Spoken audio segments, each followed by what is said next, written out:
রান্না করব শুকনো ফুলকপি। তাই কপিটা আমি সেদ্ধ করে নিয়েছি, তাই এতটাই বেশি সেদ্ধ হয়ে গেছে যে পুরো গলে যাচ্ছে। আমার মনটা খারাপ হয়ে গেল। দেখি কেমন হয় রান্না করার পর। মনে হচ্ছে তো খিচুড়ি হয়ে যাবে। গরম হয়ে গেছে, দেখি একটা কপি তেলে দিয়ে। প্রথমে দুটো কপি তেলের মধ্যে ভেজে নিয়ে দেখলাম তো গলে তো যাচ্ছেই, তো এখন একবারে দিয়ে দিচ্ছি একসঙ্গে, যা হবে হবে। নিরামিষি তরকারিতে একটু পাঁচফোড়ন দিয়ে দিচ্ছি। এবার আমি আলুগুলো দিয়ে দেবো। আলুটা এমন হালকা ভাজা হয়েছে, এর ওপর আমি টমেটো সসটা দিয়ে দেবো। নুনটা আগেই দিয়ে দিয়েছি আর দেখালাম না। আজ একটু শুকনো লঙ্কার গুঁড়ো দিলাম। আমি খাই না শুকনো লঙ্কা, তাও এই কপিটা ভালো লাগে, নিরামিষি রান্না তো।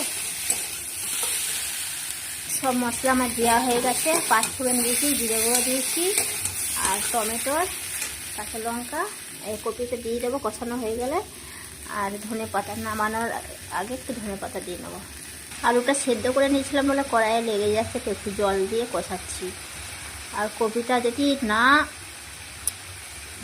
না বেশি সেদ্ধ হয়ে যেত তাহলে কত সুন্দর কপিটা হতো।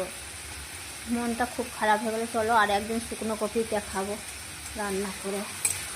আজকে এমনি দেখাচ্ছি, তাও খেতে ভালো হবে। যে আলুটা আমার কষানো হয়ে গেছে, তেল ছাড়ছে।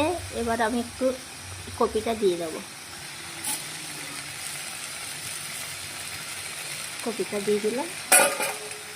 কপিটা দিয়ে একটু সামান্য কষিয়ে নিই, দিয়ে জল দিয়ে দেবো ঝোলের জন্য। এই যে ঝোলের জন্য জল দিয়ে নিয়েছি, ঝোলটা ফুটে উঠুক, ততক্ষণ আমি ধনে পাতাটা বেছে নিই। ধনে পাতাটা আমি দিয়ে দেবো এবার, দিয়ে ঢাকা দিয়ে দেবো। একটু নেড়ে ছেড়ে ঢাকা দিয়ে দেবো।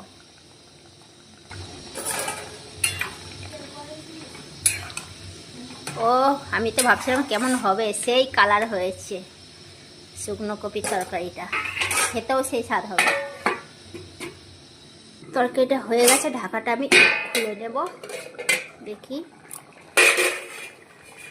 হ্যাঁ আর ফোটানোর দরকার নেই, হয়ে গেছে আমার সবজি। দেখতেই পাচ্ছ বন্ধুরা সেই কালার। এবার কপিটা নামিয়ে নেব। কপিটা নামিয়ে নিলাম। দেখুন বন্ধুরা, নিরামিষি তরকারি ফুলকপি সেই স্বাদ হবে। হয়ে গেছে আমার কপি। আর ভাতটা আগেই হয়ে গেছে। চলো তাহলে এবার খেয়ে দেখাবো কেমন স্বাদ হয়েছে, বলবো।